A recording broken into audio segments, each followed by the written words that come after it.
Hi! இன்னைக்கு நம்ம குட்டி குட்டி ஈவெண்ட்ஸ் இருக்கும்ல, அதோட இங்கிலீஷ் வேர்ட்ஸும் தமிழ் மீனிங்கும் பார்க்கலாம். First one engagement. என்கேஜ்மெண்ட்னா என்னென்னா நிச்சயதார்த்தம் சொல்லுவாங்க. வெட்டிங்னா என்னென்னா கல்யாணம், திருமணம் சொல்லுவாங்க. ரிசப்ஷன்னா நம்ம கல்யாணத்தப்போ வரவேற்பு வைப்போம்ல, அது பேர் தான் ரிசப்ஷன் சொல்லுவாங்க. House warming. நான் இப்போ தான் ஹவுஸ் வார்மிங் போயிட்டு வந்தேன். அப்படின்னா என்னென்னா, இப்போ நம்ம புதுசாக ஒரு வீடு கட்டி அதுக்கு ஃபங்க்ஷன் வைப்போம்ல, புதுமனை புகு விழான்னு சொல்லிட்டு, அது பேர் தான் ஹவுஸ் வார்மிங் சொல்லுவாங்க. Next baby shower. பேபி ஷவர்னால் என்னென்னா வளைகாப்பு.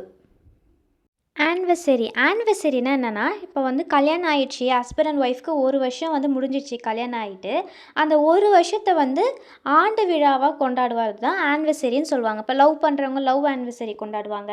இப்போ 10th ஆனிவர்சரி, 12th ஆனிவர்சரி அப்படின்னு சொல்கிறாங்கல்ல, அது ஆனிவர்சரி. அதுக்கு பேர் ஆண்டு விழா.